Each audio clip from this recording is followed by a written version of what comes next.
এই যে যুবসাথীর ক্যাম্পে এমন এমন মানুষ দাঁড়িয়ে পড়েছেন যারা অভিভাবক, এবং তারা বলছেন যে আমার ছেলে চাকরি না পাওয়াতে এতটাই আত্মগ্লানিতে ভুগছে যে ছেলে লাইনটাও দেওয়ার সেই মুখ দেখানোরও ছেলেটার উপায় নেই।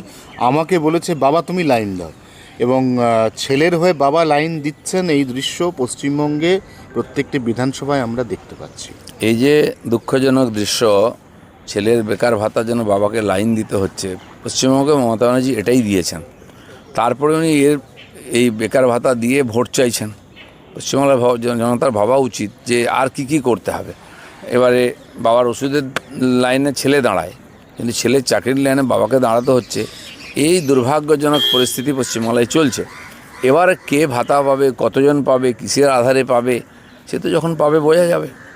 এটা তো তৃণমূলের তো যুব সমাজের, মানে আপনারা তো যার পাল্টা করতে বাধ্য হলেন যুব আড্ডা, কারণ এটা তো নিঃসন্দেহে মমতা বন্দ্যোপাধ্যায় যুব সমাজকে অনেকটা কাছে টেনে নিয়েছে। যুব আড্ডা আর ভাতা দুটো আলাদা জিনিস। ভাতা হচ্ছে লোভ দেখিয়ে লোককে নিয়ে আসে।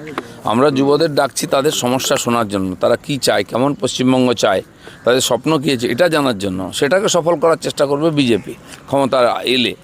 আর যুবদেরই দায়িত্ব আছে, তারা তাদের মতো যদি বাংলা চায় তাহলে বাংলায় পরিবর্তন করুক। এখনো পর্যন্ত মাত্র দুদিনে যুবসাথীতে আবেদন 15,36,450 জন। ভোটের ফায়দা তুলতে মমতার এই প্রকল্প রাজ্যের শিক্ষিত বেকারদের পরিসংখ্যানকেই তুলে ধরছে না। 15 লক্ষ তো কিছুই না। 1000 চাকরির জন্য 15 লক্ষ লোক পরীক্ষা দেয়। সে তো ক্যাটাগরিক্যালি থাকে। এখানে তো কয়েক গুণ হবে এই সংখ্যাটা। এখন তো আসল সংখ্যা কোটি পার হয়ে যাবে।